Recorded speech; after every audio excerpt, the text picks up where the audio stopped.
Vamos a empezar con la presentación. ¿Ya? Bien. Bueno, este tema es bastante corto, ¿ya? Se encuentra en el libro de Harrison, en la parte de trastornos esofágicos, ¿no? Que está juntamente con trastornos motores y enfermedad por reflujo gastroesofágico. Y hace alusión más a ciertas entidades que las vamos a ir describiendo, pero es un tema sencillo, ¿no? Hay bastante corto y hay ciertas causas, ¿no? Que tal vez no las desarrolla muy ampliamente el libro, pero vamos a procurar hacerlo en esta teórica. Bien, ¿me escuchan bien, no? Sin eco ni algún otro sonido que interrumpa. Sí, se escucha, doctora. Muy bien, gracias. Por favor, Silvia, te encargo esto del registro de asistencia para que pueda, al final ya me podrías pasar, ¿no? El registro de asistencia de los que están presentes. Bien, muchachos, vamos a empezar. Entonces, en la parte de la definición, básicamente la esofagitis se la define como una inflamación de la mucosa esofágica, ¿no? Esta se puede clasificar tanto en base a la etiología o en base al tiempo de evolución, ¿no? Entonces tenemos que en la etiología puede ser no infecciosa o no infecciosa, ¿no? O bien en relación al tiempo de evolución puede ser aguda o crónica, ¿no? Entonces ambas, ¿no? Etiología y tiempo de evolución son perfectamente válidas.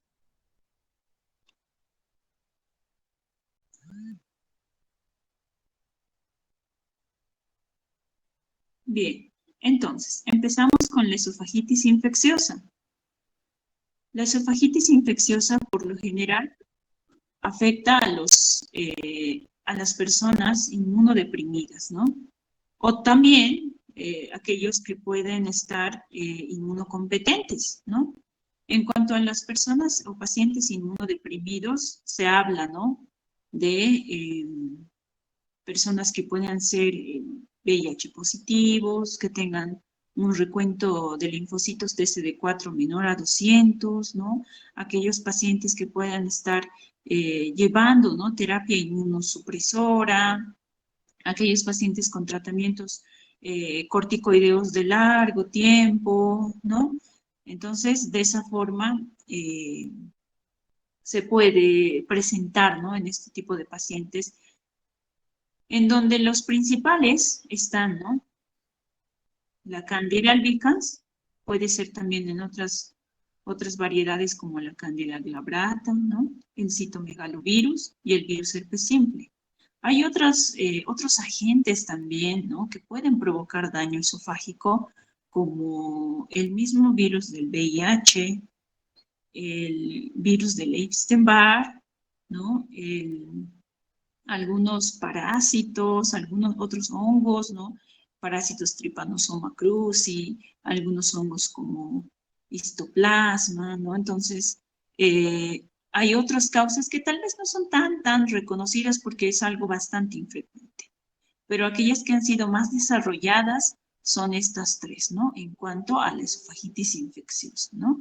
Candida albicans, virus herpes simple y citomegalovirus, ¿no? Las características clínicas pues son similares, no solamente en la infecciosa, sino en las no infecciosas también, presentándose odinofagia, disfagia, dolor torácico o en casos más graves hemorragia. Bien, empezamos por la esofagitis por cándida. La esofagitis por cándida, bueno, normalmente es un hongo que vive en la faringe, ¿no? A veces el compromiso orofaringeo es bastante común y el mismo hecho de que exista en la orofaringe hace pensar que un paciente que tenga sintomatología esofágica, ¿no? Qué sé yo, disfagia, dolor torácico, pues tenga altísima sospecha de que tiene candidiasis, ¿no? Esofágica también. a pesar de que no se cuente en ese momento con una endoscopía o con un examen complementario que confirme la presencia de cándida en esófago, pero si tiene sintomatología clínica y tiene las lesiones características en mucosa orofaringea, entonces se presume nomás que ya tiene ya el diagnóstico, ¿no? Y se inicia un tratamiento empírico. Bien, Candida albicans es la más frecuente, pero habíamos dicho, ¿no? Glabrata, Krusei puede también estar presente, ¿no? Además de presentarse en pacientes inmunocomprometidos, también se pueden presentar en aquellos pacientes que tengan trastornos motores esofágicos asociados o bien en pacientes que tengan divertículos, ¿no? Como el divertículo de Senker, por ejemplo. Y se observa, ¿no? La misma clínica esofágica, odinofagia, disfagia y obviamente la candidiasis orofaringea, ¿no? En la parte diagnóstica, el estudio o el mejor estudio va a ser pues la endoscopía más la toma de biopsias, ¿no? En donde se va a observar la presencia de placas blanquecinas, ¿no? Que se desprenden con facilidad y dejan un halo eritematoso, ¿no? En raros casos se puede presentar hemorragia, perforación, ¿no? Estenosis o bien la diseminación sistémica como complicaciones, ¿no? Y el tratamiento, básicamente, es el fluconazol, la administración por vía oral de fluconazol de 200 a 400 miligramos el primer día y seguido de una dosis de 100 a 200 miligramos día por un aproximado de 14 a 21 días, ¿no? En aquellos pacientes que tal vez tengan resistencia, se puede utilizar voriconazol o posaconazol, o aquellos que tengan intolerancia al fluconazol o a los otros medicamentos administrados por vía oral, se puede utilizar alguna equinocandina intravenosa. Bien, esta es una clasificación que es la denominada clasificación de Coetzee, ¿ya? Esta clasificación de Coetzee la divide, ¿no?, en 4 grados, en donde se observan la presencia, ¿no?, de las placas blanquecinas, pero más relacionadas con el tamaño y la asociación que pueden tener con edema, eritema o ulceraciones, ¿no? Entonces, en el grado 1 tenemos que hay placas blancas que miden menos de 2 milímetros, que pueden tener hiperemia, pero no hay edema ni ulceración, ¿no? Entonces, es el grado más bajo, grado 1. En el grado 2, ya estas placas son mayores de 2 milímetros, y presentan eritema, pero tampoco hay edema ni ulceración. Y el grado 3 ya son placas elevadas, lineales, confluentes, donde ya existe eritema y ulceración. Y el grado 4 ya hay más friabilidad y ocasionalmente se puede observar una estenosis luminal, ¿no? Bien. La esofagitis herpética. El virus herpes tipo 1 y 2 o el virus varicela zoster están asociados en su mayoría a esta entidad, ¿no? Puede estar presente en niños, ¿no? El virus de la varicela, cuando están cursando con un episodio de varicela, pueden tener esofagitis, o aquellos pacientes adultos que estén cursando con un cuadro de herpes zóster, ¿no? Y lo orientativo también, así como las placas blanquecinas en la esofagitis candidiásica, en este caso serían la presencia de vesículas, ¿no? La presencia de vesículas en nariz, en labios, entonces, y que tenga síntomas, ¿no? O sea, síntomas similares, ¿no? Habíamos dicho disfagia, odinofagia, dolor torácico. Entonces, estos síntomas, a la par de lesiones que puedan estar en nariz, en labios y demás, sospechar pues fuertemente de esta causa, ¿no? Por lo general tiene una resolución espontánea en 1 a 2 semanas, sobre todo en pacientes que son inmunocompetentes, ¿no? Pero en el caso en el que exista inmunodepresión ya se considera un tratamiento, ¿no? Pero antes, en la endoscopía, ¿qué se observa, no? Se observan lesiones, son lesiones ulcerativas, pueden ser algunas vesículas con halos eritematosos, pero la característica más frecuente es observar úlceras prominentes, ¿no? Úlceras con bordes prominentes. La característica en la biopsia es esto de los núcleos en vidrio molido, ¿no? o los cuerpos de Cowdry tipo A y células gigantes cuando se lo biopsia, ¿no?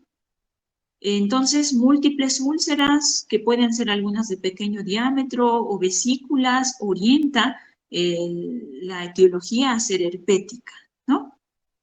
El tratamiento va más dirigido al uso de aciclovir, ¿no? Aciclovir en inmunocompetentes, 200 miligramos, vía oral 5 veces al día por 7 a 10 días. Y en aquellos con un grado de inmunodepresión, se duplica la dosis de 400 miligramos y se extiende hasta 14 a 21 días, ¿no? Se puede utilizar también el famciclovir o valaciclovir, y en aquellos pacientes que tengan resistencia al aciclovir, que lo puede determinar el cultivo o el PCR, se pueda,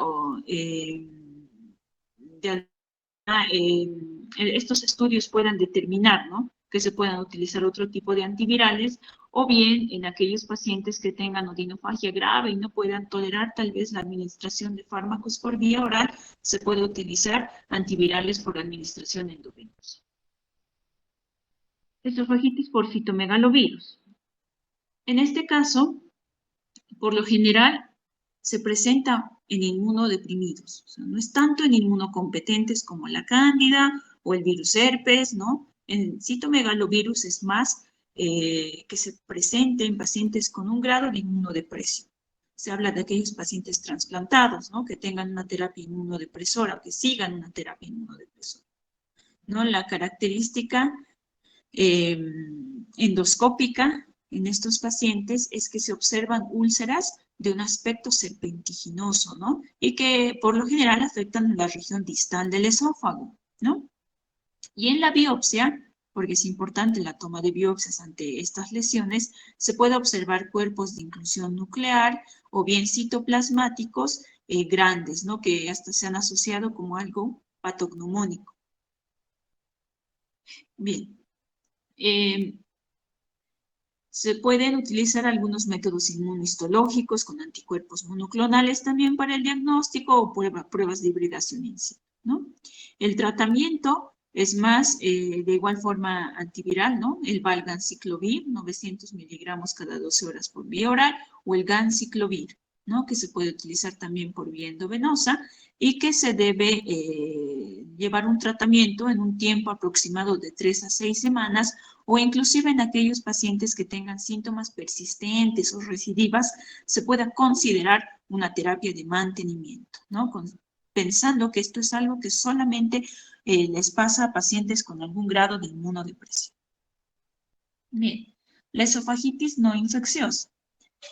La esofagitis no infecciosa va a estar más relacionada con agentes que puedan lesionar la mucosa esofágica, como el alcohol, los cáusticos, ¿no?, líquidos demasiado calientes, el tabaquismo, comprimidos, ¿no?, la causa medicamentosa, la iatrogénica con tratamientos radioterapia o de quimioterapia, o bien algunos trastornos sistémicos, ¿no?, que puedan afectar la mucosa esofágica. Bien, en esta entra la esofagitis por cáusticos. Esta esofagitis, bueno, un cáustico es conocida como toda aquella sustancia que por las características en su pH, que pueda ser ácido o alcalino, y su concentración, puedan producir lesiones en el tracto gastrointestinal, respiratorio o piel, ¿no?, como consecuencia de una reacción química que tenga impacto en la mortalidad y en la morbilidad de forma variable. Se clasifica, ¿no?, en álcalis y en ácidos, ¿no? Las características físicas en el caso de los álcalis es que son sustancias insípidas, inodoras, y que por lo general esto hace que sean más fácil de deglutir frente al reflejo protector, ¿no? Mientras que los ácidos por lo general son de un sabor amargo, y por lo general provocan dolor de forma inmediata, y el reflejo protector impide una deglución masiva, ¿no? El efecto que pueden provocar en el caso de los álcalis es la necrosis de liquefacción, ¿no? El efecto que tiene el solvente del álcali sobre el revestimiento lipoproteico hace, ¿no?, que sea más importante la penetración que tiene a través de la mucosa o intramural, ¿no? Del álcali. Puede provocar también saponificación de la mucosa, de la submucosa o inclusive de la muscular propia, ¿no? Y el sitio de lesión de más afección en los álcalis va a ser el esófago. Y el pH capaz de producir lesión está por encima de los 12. En el caso de los ácidos, la necrosis por coagulación es la característica, ¿no? De alguna forma es menor que la de los álcalis por la formación de una escara protectora que va a limitar la penetración, ¿no? Habíamos dicho que los álcalis van a tener esa capacidad de afección más profunda, ¿no?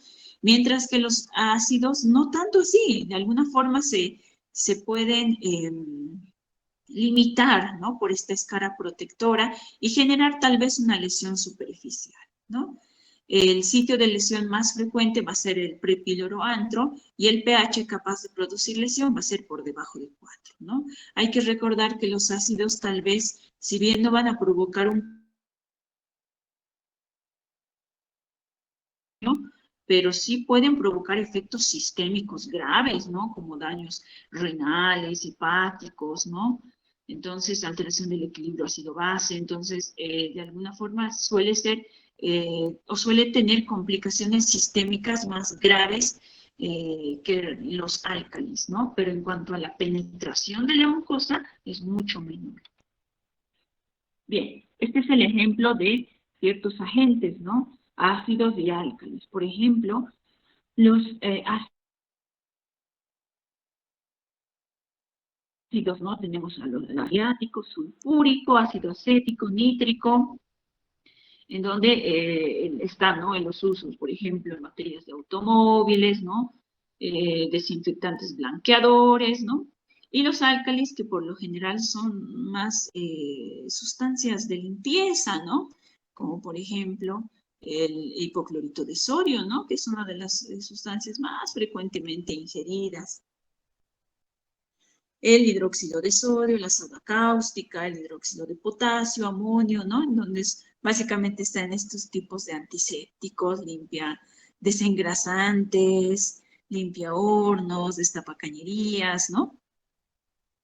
Hay que considerar, muy importante, muchachos, el tipo de sustancia. Esto es ácido, es álcali, el volumen ingerido. O sea, esto es algo que sí o sí se debe preguntar en la parte de la anamnesis, ¿no? Al paciente o al familiar. El tipo de sustancia que se ha ingerido. Es mejor si pueden traer, ¿no? El frasco que se ha ingerido, el volumen ingerido, el pH, la presentación, si es sólida, si es líquida, ¿no? El tiempo que ha transcurrido desde la ingesta, la presencia o no de alimentos, o sea, que tenía el estómago lleno, no lo tenía, ¿no? La presencia de enfermedad por reflujo gastroesofágico u otras comorbilidades que puedan exacerbar las lesiones, la reexposición, como por ejemplo el hecho de que algunos se produzcan o se induzcan el vómito, ¿no? Entonces eso puede condicionar a que uno se tenga que reexponer, ¿no? El ácido o el cáustico con la mucosa que tal vez no estaba tan marcadamente dañada, entonces la inducción del vómito, ¿no? Entonces son características de la ingesta, de la sustancia, del tipo, de la presentación, del tiempo, si ha habido una ingesta de algunos agentes neutralizantes que a veces la gente pues lo consume, por ejemplo, la leche, el carbón activado, ¿no? Agua, ¿no? Que puedan empeorar, ¿no? La lesión inclusive. Bien, la presentación clínica. Considerando las localizaciones, hay que tener en cuenta en que existen 3 fases, ¿no? La fase aguda, una fase subaguda y una fase crónica. La fase aguda va a estar caracterizada por la presencia de inflamación, necrosis, trombosis de vasos, infiltración hemorrágica e inclusive bacteriana, ¿no? Corresponde desde la ingesta hasta 7 a 10 días, ¿no? La fase aguda. Y la presentación clínica, si hay una afectación orofaringia, por ejemplo, se puede observar estridor laringio, disfagia, odinofagia, ¿no? Si existe este tipo de síntomas, se debe considerar, ¿no? Intubación o traqueostomía inclusive, ¿no? A nivel esofágico, disfagia, dolor retroesternal, puede haber cialorrea, ¿no? En estómago, epigastralgia, puede existir hemorragia digestiva, náuseas, vómitos. En la parte respiratoria puede haber estridor, ronquera, tos, disnea. Y si existe perforación, pues hay un deterioro del estado clínico, ¿no? Hay un mayor compromiso del estado general. Puede haber datos de mediastinitis o peritonitis, ¿no? Mediastinitis, como por ejemplo el enfisema subcutáneo, ¿no? Que es característico el crépito al palpar la región cervical o torácica, ¿no? O bien el abdomen en tabla, ¿no? Como datos de peritonitis y perforación gástrica. Bien, la fase subaguda, que corresponde a partir de los 7 a 10 días hasta la tercera semana, en esta fase lo que existe, bueno, va a ser ya la consolidación más de la ulceración, el edema, ya la formación del tejido de granulación y la infiltración de fibroblastos y depósito de colágenos, ¿no? Es variable, ¿no? Puede presentarse en formas asintomáticas, hasta tolerar alimentos o bien presentarse con sangrados severos, ¿no? En la fase crónica, ¿no? Donde ya es a partir de la tercera o cuarta semana en adelante, donde ya el proceso de fibrosis, por lo general, de retracción y reepitelización es donde ocurre, ¿no? Puede presentarse ya como tal la consolidación de la fibrosis con disfagia, ¿no? Pérdida de peso, o bien el síndrome de retención gástrica con la estenosis, ¿no? De píloro, por ejemplo, cuando hay daño gástrico. Entonces, se dice que a veces la correlación entre la gravedad como tal y, qué sé yo, los laboratorios o inclusive a veces los síntomas no siempre es muy real, ¿no? A veces no hay una buena correlación, por eso es incierto, dice, ¿no?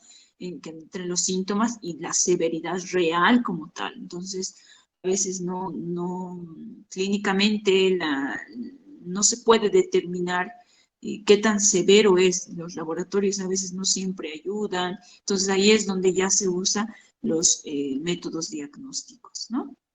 Sobre todo los exámenes endoscópicos, ¿no?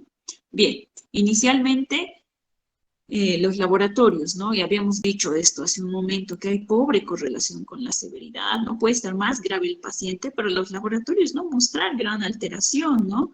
Pero cuando existen, por ejemplo, leucocitosis mayores a 20.000, PCR elevada, puede de alguna forma predecir la morbilidad y mortalidad, ¿no?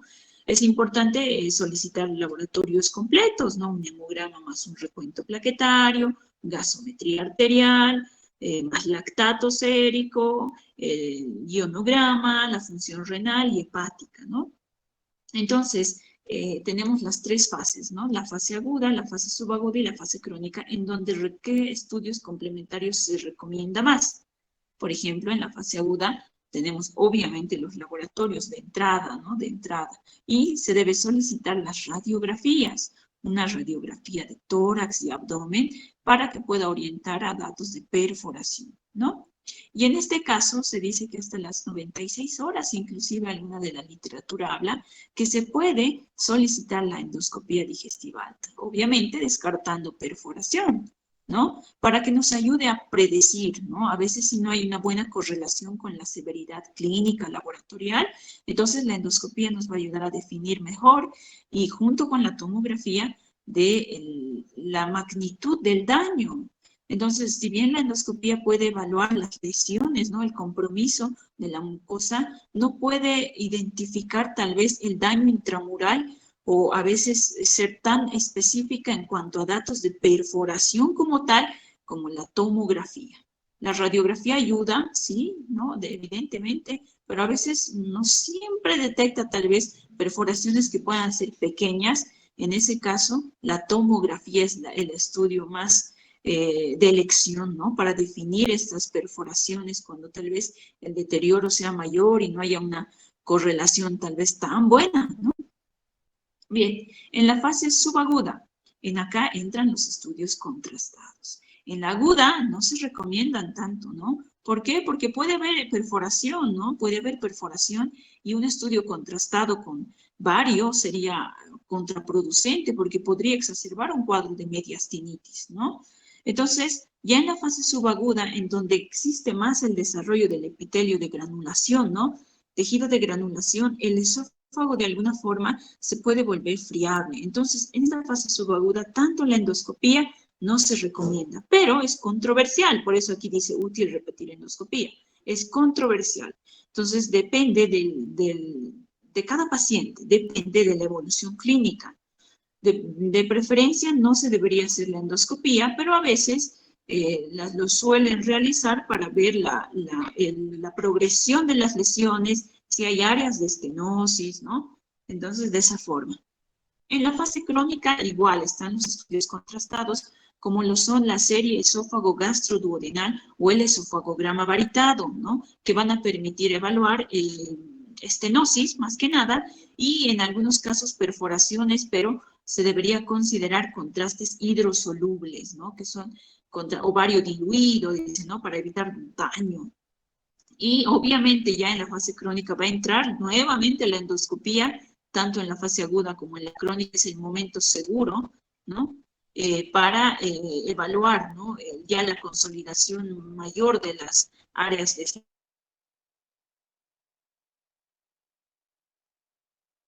Entonces, ¿no? Una radiografía simple de tórax, ¿no? Que pueda mostrar como mediastino, neumomediastino, ¿no? Neumomediastino, la presencia de enfisema subcutáneo, ven en esta región axilar, ¿no? La presencia de enfisema subcutáneo, ¿no? Que pueda orientar a perforación esofágica y secundariamente el neumomediastino. Y en esta otra imagen los datos, ¿no? Se observa, ¿no? Un área de radiolucidez en la región, por debajo del diafragma, ¿no? Entonces, como datos de neumoperitoneo, ¿no? Neumoperitoneo. Entonces, les decía, ¿no? La tomografía es el estudio más útil para evaluar a veces perforaciones de pequeño diámetro que no se puedan ver por la radiografía simple, ¿no? La tomografía es el estudio de predilección y además permite evaluar el daño intramural, ¿no? Del esófago. Después tenemos la serie, ¿no? Esta es una serie o un esofagograma donde se observa un área de estenosis, ¿no? Tubular, ¿no? Un área de estenosis. La endoscopía. Decíamos, ¿no? Que de preferencia debería realizarse las primeras 12 a 48 horas, máximo hasta las 96 horas.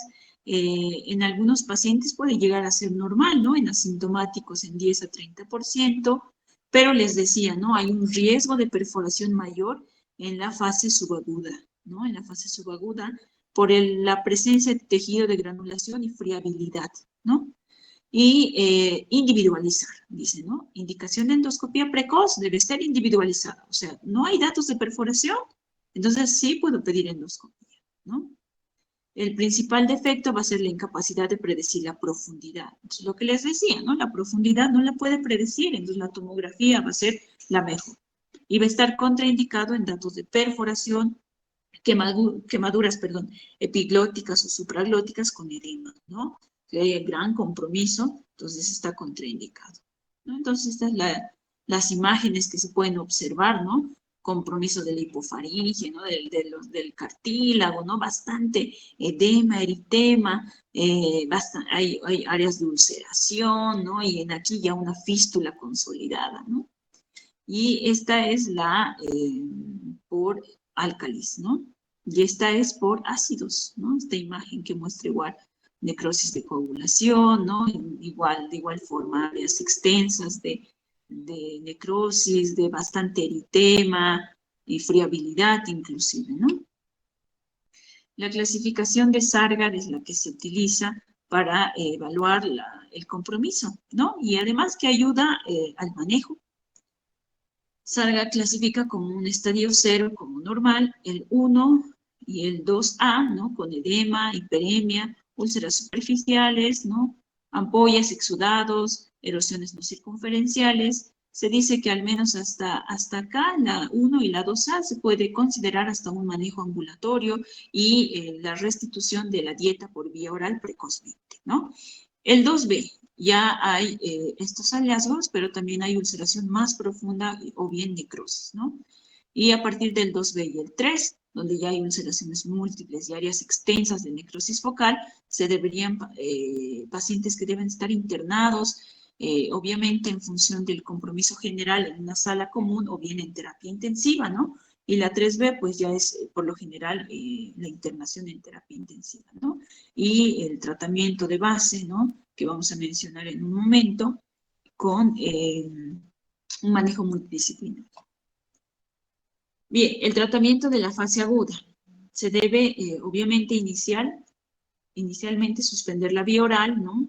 Y la restauración tiene que ser gradual, ¿no? Los Sargars 0, 1, 2A inclusive, ¿no? Se puede ya rápidamente iniciar, ¿no? Una dieta hipercalórica hiperproteica, ¿no? Y los Sargars 2B, 3, ¿no? De hecho, a ellos debería esperarse todavía el inicio de la dieta enteral, ¿no? El manejo del desequilibrio hidroelectrolítico, el tratamiento del dolor, que puede utilizarse opioides inclusive, el manejo de la ansiedad, ¿no? Porque el motivo que pueda conducir a la ingesta de estos cáusticos en niños es sobre todo accidental, pero en adultos es mayormente por intento de autólisis, ¿no? El uso de antibiótico-terapia profiláctica o evaluando si hay datos de perforación, no hay que esperar en el inicio del tratamiento antibiótico, el uso de corticoides cuando existe compromiso orofaringeo y cuando no hay datos de perforación preferiblemente, y si existe, pues acompañado con su manejo antibiótico, ¿no? Y se habla de dilataciones profilácticas o inclusive el uso de stents, pero eso ya es como que todavía controversial, ¿no? Y finalmente el tratamiento de las perforaciones cuando se las detecta, pero ya esto como un tratamiento quirúrgico, ¿no? Bien, ¿qué está contraindicado? El lavado gástrico, ¿no? Porque el lavado gástrico puede condicionar a mayor daño de la mucosa, la instalación de sonda nasogástrica de igual forma, la inducción de vómitos por la reexposición, ¿no? La neutralización del pH con estas sustancias que les decía, nueve leche, carbón activado, porque puede provocar reacciones exotérmicas y mayor daño, ¿no? Y ya había mencionado, ¿no? De evitar el uso de la sonda nasogástrica y menos colocarla a ciegas por el riesgo de perforación, ¿no? Y el tratamiento de la fase crónica, que básicamente o inicial va a ser endoscópico, ¿no? Cuando ya haya una consolidación o áreas de estenosis, el tratamiento de primera línea va a ser con la dilatación mecánica o la dilatación hidrostática con balón, ¿no? Entonces, de esa manera, muchachos. Bien, esofagitis por radiación, ¿no? Ocurre por lo general en aquellos cánceres torácicos, ¿no? Cáncer pulmonar, de mama, linfomas, ¿no?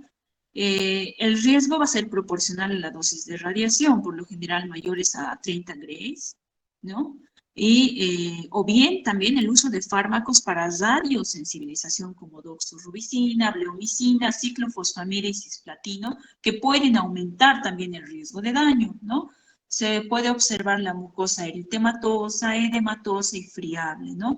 Y el tratamiento, pues básicamente es de apoyo, ¿no? Se pueden utilizar fármacos antisecretores, ¿no? En casos de que puedan inhibir el reflujo ácido, ¿no? Que pueda exacerbar las lesiones y que suele resolverse de semanas o inclusive meses, y hay un pequeño porcentaje que puede provocar o desarrollar una estenosis, ¿no? Que de igual forma crónicamente se va a tratar con dilataciones, ¿no? La esofagitis por comprimidos.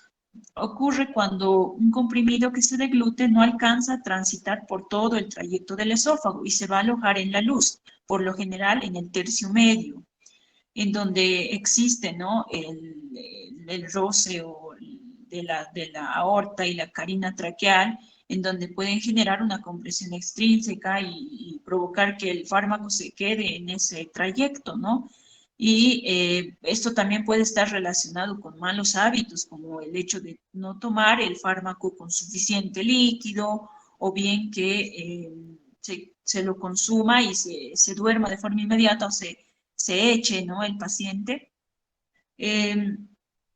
Otros fármacos que puedan condicionar mayor daño serían pues algunos antibióticos como la doxiciclina, tetraciclina, quinidina, difenilidantoinato, el cloruro de potasio, el sulfato ferroso, los AINES y los bifosfonatos. ¿Tienen una proporción de estenosis? Sí, también, ¿no? El tratamiento básicamente es igual con inhibidores de la bomba de protones que puedan limitar el daño y el antecedente, obviamente, ¿no? El antecedente del consumo de fármacos por otras causas, ¿no? Y que genere la sintomatología de disfagia, dolor retroesternal, ¿no? Y que en caso de que el antecedente tal vez no sea muy claro, se pueda recién considerar una endoscopía y evaluar, ¿no?, el área de daño que a veces suele ser bien circunscrita, ¿no? Esofagitis de contacto. Por lo general esto ocurre cuando hay posterior al uso de la sonda nasogástrica. Es como desarrollar una úlcera por decúbito, ¿no? Las úlceras por decúbito por tanto tiempo en pacientes que tal vez tengan alteraciones neurológicas, por ejemplo, tengan que utilizar sondas nasogástricas por largos periodos, ¿no? Entonces puedan desarrollar este tipo de daño, ¿no? Por lo general se observan erosiones o bien las úlceras longitudinales, ahí la marca, ¿no?, de la sonda nasogástrica, como el mayor ejemplo. Bien, ahora estamos con este tipo de esofagitis no infecciosa, pero esta ya entra a ser crónica. Las otras, por lo general, son esofagitis agudas. En esta ya estamos entrando en esofagitis crónica. Inmunoalérgico crónico, ¿no? Y esto está inducido por la sensibilización contra antígenos en individuos susceptibles. Por lo general afecta a varones entre 30 y 40 años de edad y que tengan antecedentes de atopía, ¿no?, como asma, eczema, rinitis alérgica, ¿no? Hay que evaluar causas que igual puedan condicionar eosinofilia, como el mismo ERGE, la hipersensibilidad a fármacos, trastornos del tejido conjuntivo, el síndrome hipereosinofílico, enfermedad de Crohn o infecciones parasitarias. Bien, en el diagnóstico, la clínica pues es similar, ¿no? Disfagia, dolor torácico, puede haber pirosis retroesternal, náuseas, vómitos, ¿no? En la endoscopía, que es una de las características más importantes, se puede observar, ¿no?, la pérdida de la trama vascular, los característicos anillos esofágicos, ¿no? En esta imagen pueden ver, ¿no?, los anillos esofágicos. Es también el denominado esófago traquealizado, ¿no? O bien en el esófago felino, ¿no? Que muestra, ¿no?, además la presencia de surcos que pueden tener una orientación longitudinal, perdón, y un exudado eosinofílico. En la biopsia ya se puede observar la inflamación del epitelio escamoso con predominio de eosinófilos que tienen que observarse más de 15 eosinófilos por campo microscópico, ¿no? Esta es la característica histológica importante para el diagnóstico, ¿no?, que sean más de 15 eosinófilos. Se pueden observar abscesos microeosinofílicos también, ¿no? Y una de las complicaciones más frecuentes, ¿no?, es, por ejemplo, la disfagia y la impactación alimentaria, sobre todo en niños y en adultos jóvenes, ¿no? Y en casos un poco más raros, la perforación esofágica. Mayor, obviamente, el tiempo denota, ¿no?, el mayor riesgo de estenosis sin tratamiento, ¿no? Entonces, el tratamiento de la esofagitis eosinofílica va a ser básicamente por 3 pilares, ¿no?, principales, que va a ser la dieta, el tratamiento farmacológico y bien el tratamiento de las complicaciones crónicas como la estenosis con dilataciones, ¿no? Pero vamos por la alimentación. Básicamente es la eliminación de alimentos alergénicos, ¿no? Hay pues las pruebas, ¿no?, que se deben evaluar, las pruebas cutáneas, ¿no?, para definir a qué tipo de alimentos es alérgico el paciente y evitarlos, o bien el cambio, ¿no?, de la dieta en cuanto a alimentos básicos como leche, huevo, pescado, mariscos, ¿no?, o algunos alimentos ricos en gluten que se deban retirar cuando de alguna forma se presume que son alérgicos a esos, ¿no? Y la instauración progresiva, ¿no?, posterior ¿no? El régimen de inhibidores de bomba de protones también se debe utilizar, ¿no? Y aquí va lo importante, que es el uso de corticoides, ¿no? Que de preferencia sean tópicos o deglutidos, como el propionato de fluticasona o de budesonida, ¿no? Y en casos más graves o resistentes, el uso de corticoides sistémicos, ¿no? Y finalmente, lo que les decía, el tratamiento de las complicaciones con la dilatación esofágica para aliviar la disfagia en la fibroestenosis, ¿no? Bien, ya casi terminando, muchachos, así es que esta no es la última diapositiva, los cuerpos extraños y la retención alimentaria, que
Perdón, chicos, ya terminando, ¿no? Entonces, les decía, esto está relacionado con el daño en cuanto a la mucosa, ¿no? Puede existir estenosis, ¿no? Puede haber esófago de Barrett y finalmente el adenocarcinoma esofágico, ¿no? Y esta imagen que ven al lado es la clasificación de Los Ángeles que determina, ¿no? Los grados de esofagitis péptica. Esto lo vamos a ver, como les decía, en el tema de enfermedad por reflujo, porque es una complicación, ¿no? Entonces hay 4 grados, un grado A, un grado B, un grado C y un grado D, ¿no? El grado A va a hablar de lesiones que son menores de 5 milímetros, el B mayores de 5 milímetros no confluyentes, el C va a ser ya lesiones mayores de 5 milímetros confluyentes, pero que no abarcan toda la luz, y esta que abarcan prácticamente toda la circunferencia, ¿no? Pero, como les decía, esto va a ser un tema que vamos a desarrollar mejor en la enfermedad por reflujo gastroesofágico, pero hay que considerar que es una causa de esofagitis crónica, ¿no? La esofagitis eosinofílica y la esofagitis péptica, secundaria a la enfermedad por reflujo gastroesofágico, son las de, en cuanto al tiempo de evolución, crónicas, ¿no? Bien, muchachos, eso es todo. No sé si tienen preguntas.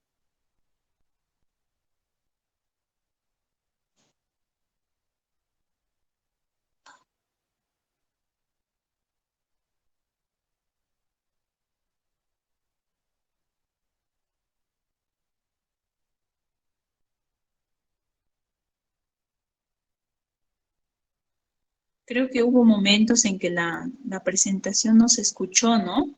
¿En qué momento fue, muchachos?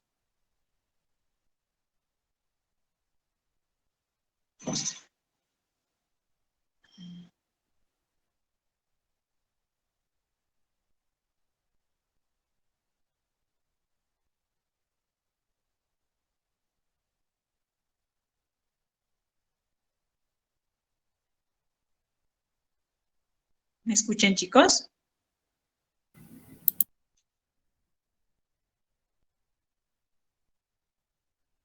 Bien, casi al final, dicen, ¿no, Lourdes?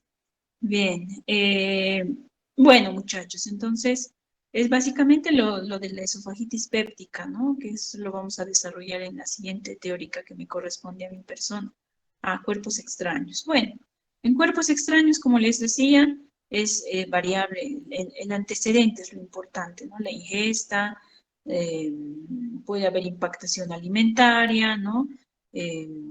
Mucho depende eso, básicamente, ¿no? O bien la presencia de una estenosis como antecedente, ¿no? Un anillo de Schatzki, una esofagitis eosinofílica. Entonces, es una causa, pero aguda, ¿no? Aguda, y más que esofagitis, bueno, es algo que más está relacionado con trastornos eh, como otros, ¿no? Puede provocar lesión por decúbito también, ¿no? Como la sonda nasogástrica. Entonces, de igual forma pueden provocar úlceras por decúbito, una moneda, por ejemplo, que puede estar ahí, ¿no?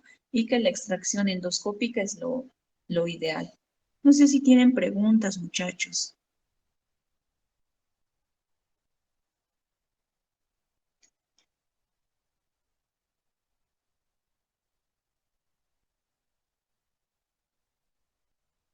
Bien, chicos, creo que no. Entonces, les rogaría por favor a Silvia que me pueda enviar la lista de asistencia. Es algo que se va a considerar, ¿no? En cada clase, en cada teórica en la materia. Y bueno, si no hay ninguna pregunta, entonces daríamos por terminado la clase y que tengan buena noche. Gracias, doctora. Muchas gracias, doctora. Muy bien, Gracias, doctora. Hasta chicos. luego. Hasta luego, muchachos.